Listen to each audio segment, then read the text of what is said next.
Salut à tous, on se retrouve aujourd'hui pour parler du Paris Saint-Germain ce vendredi 15 novembre et on commence tout d'abord avec les joueurs du PSG en sélection. Il y en a quelques-uns qu'on joue hier, on commence tout d'abord avec les joueurs de l'équipe de France parce qu'il y avait un match entre l'équipe de France et l'équipe d'Israël. Bon, ça s'est fini sur un triste 0-0, vraiment le néant footballistique à cette rencontre et pas mal de Parisiens qui étaient sur la pelouse. Donc tout d'abord, Randal Kolo Muani a effectué l'intégralité du match. Il a commencé titulaire, il a joué tout le match entier. Bon, il n'a pas été buteur, mais là c'est une bouffée d'oxygène pour lui qui joue très peu à Paris. Il a pu jouer tout le match hier.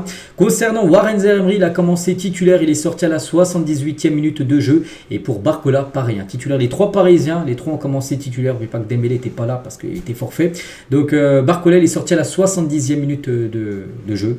Donc voilà, le dernier match, il reste encore un match pour les trois Français. Ça sera contre l'Italie de Donnarumma. Ça sera dimanche soir à 20h45 pour ce dernier match avec l'équipe de France pour cette année 2024.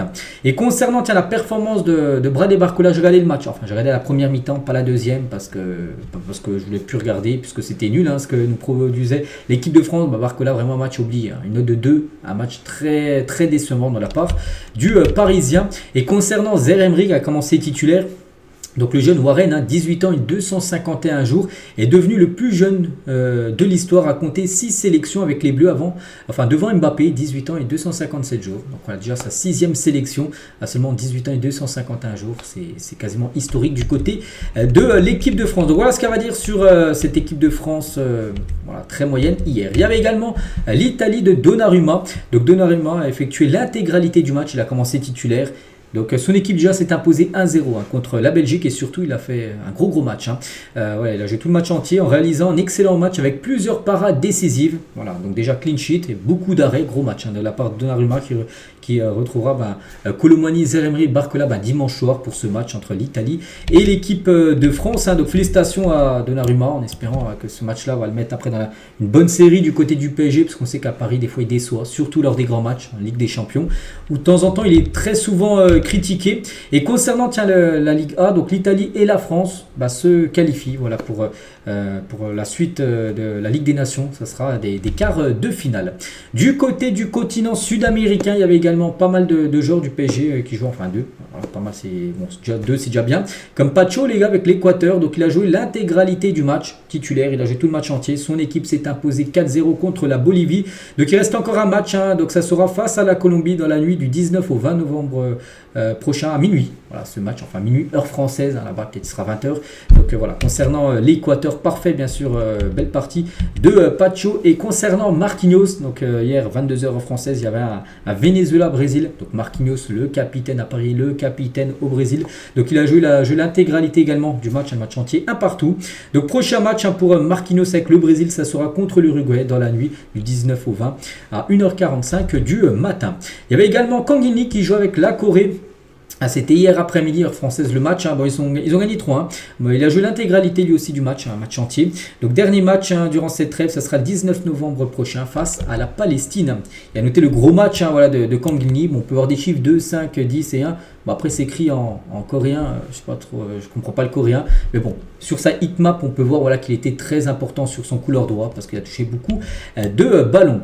Donc voilà en gros tout ce qu'il y a à dire sur les joueurs du PSG. Donc voilà, il y en a pas mal qui ont joué leur match entier, c'est bien. Bon après heureusement il n'y a pas de blessure. On croise les doigts parce que les matchs ne sont pas encore finis. Concernant aujourd'hui, pas mal de joueurs aussi de Paris vont jouer. Donc jour de match pour Désiré Doué, Hakimi, Vitinha, João Neves, Nuno Mendes et Fabien Ruiz. Voilà, par exemple, il y a un Italie-France à 16h15. C'est un match de l'équipe de France Espoir où Désiré Doué pourrait peut-être jouer, même si il serait plutôt dans les remplaçants parce qu'on peut voir l'équipe titulaire et là les remplaçants Désiré Doué. Bon, il rentrera peut-être en cours de jeu. Gabon-Maroc, bien sûr, avec Hakimi, c'est à 20h ce soir. Le Portugal de Vitinha, Neves et Nuno Mendes contre la Pologne.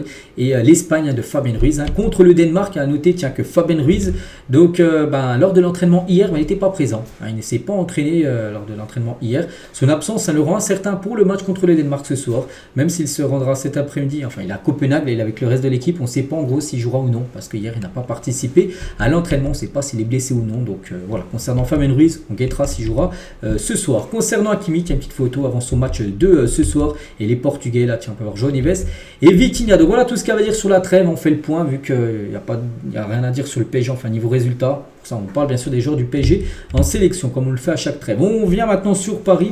Et voici le programme, je vous montre tous les jours, donc c'est le moment de le montrer. Donc on est le 15, le prochain match c'est le 22, c'est dans 7 jours, c'est vendredi prochain.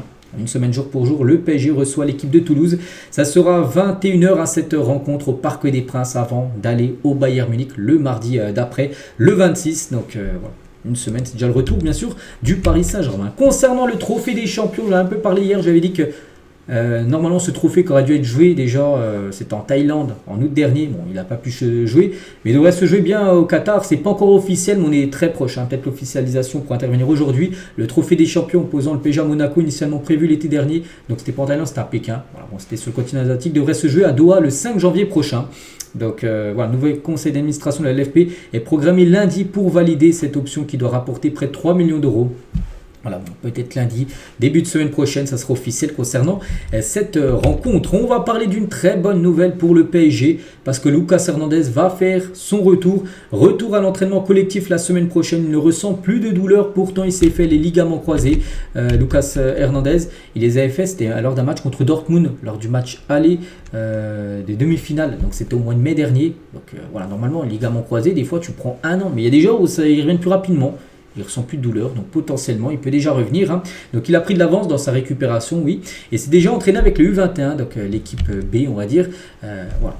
S'il ne ressent plus de douleur, c'est qu'il est très proche du retour. Donc après le temps qu'il rejoue, parce que là, il va reprendre l'entraînement collectif. Après, il faut qu'il rejoue un match. Je ne pense pas qu'il rejouera avant la fin d'année, peut-être janvier, voire février. Il fera son retour dans un groupe du PSG. Ça, c'est plutôt une bonne nouvelle. Le retour de Lucas, ça va ramener de la concurrence en défense centrale ou peut-être sur le couloir gauche de la défense avec Nuno Mendes. Regardez un article de la Gazzetta, donc c'est un journal sportif italien. Et le PSG continue de suivre Kvaratskhelia. Vous savez, il a depuis 3-4 ans où j'avais ma chaîne tous les jours, je parlais du PSG. Là, l'été dernier, on a beaucoup parlé de Kvaratskhelia à Paris. Du coup, il n'est pas venu. Mais voilà, le PSG est toujours intéressé. Regardez, ça fait la une. Enfin, c'est sur la une de ce journal.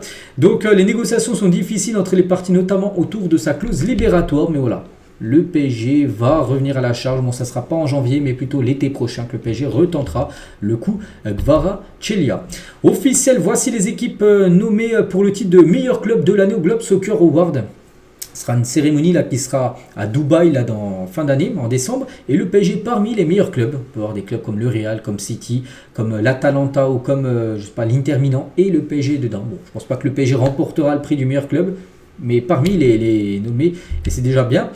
Concernant d'autres prix, donc Vitinha est nominé pour le meilleur milieu et le meilleur joueur en 2024, félicitations. Et João Neves et Désiré Doué sont nommés pour le joueur émergent, c'est-à-dire le meilleur jeune joueur de cette année 2024. Donc félicitations bien sûr aux quelques Parisiens. Et Luis Campos, lui, est nominé pour le prix du meilleur directeur sportif en 2024. Je suis entre 6 directeurs sportifs, dont Luis Campos, le directeur sportif du Paris Saint-Germain. Moskin, quelques déclarations sur son aventure au Paris Saint-Germain. Donc lui, maintenant qu'à la Fiorentina, il marche bien. Le dernier match, il a marqué un triplé. Il a marqué déjà plus de 10 buts cette saison à Fiorentina. Donc le simple fait de me montrer 80% de ce qu'il faisait chaque jour m'a donné envie de réussir. Quand vous avez des gens autour de vous qui se soucient de vous et qui croient en vous, cela signifie beaucoup. Toujours avec lui, donc il savait que ça n'était pas bien passé pour moi à Everton et ils m'ont aidé. Je vous jure qu'ils étaient des gens formidables, plein de cœur. J'ai senti l'amour autour de moi et j'ai réussi grâce à cela. Parce qu'avant d'arriver à Paris, il était à Everton et Everton se passait mal. Donc il est arrivé à Paris, il a dit qu'à Paris c'est beaucoup mieux passé parce qu'il s'entendait beaucoup mieux avec les dirigeants, tout ça, de Paris que dans son ancien club à Everton. Dommage, ça a été une réussite quand même, je trouve, Moskin, du côté de Paris. Bon, après, il est resté très peu de temps. Et donc, on ne peut pas apprendre, on ne peut qu'apprendre qu'en étant aux côtés de champions. On les regarde et on voit des choses qui ne sont pas normales. On se dit, je veux essayer ça. J'ai eu beaucoup de chance de pouvoir jouer avec eux. Voilà, peut-être en parlant de, je sais pas, des joueurs comme Neymar, comme Messi qu'il a pu côtoyer, bien sûr. Enfin, je sais pas s'il a côtoyé Messi, mais Mbappé, tout ça. Voilà, Moskin. Et on finit aujourd'hui avec Gabriel Moscardo, un joueur prêté à Reims.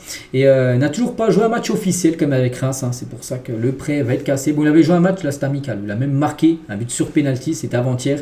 Mais en match officiel, toujours 0. Donc oui, le PSG va bien casser son prêt et il sera de nouveau prêté pour la deuxième partie de saison. Donc voilà ce qu'il y avait à dire aujourd'hui. J'espère que ça vous a plu. On se retrouve demain, bien sûr, demain samedi pour le prochain numéro. À demain.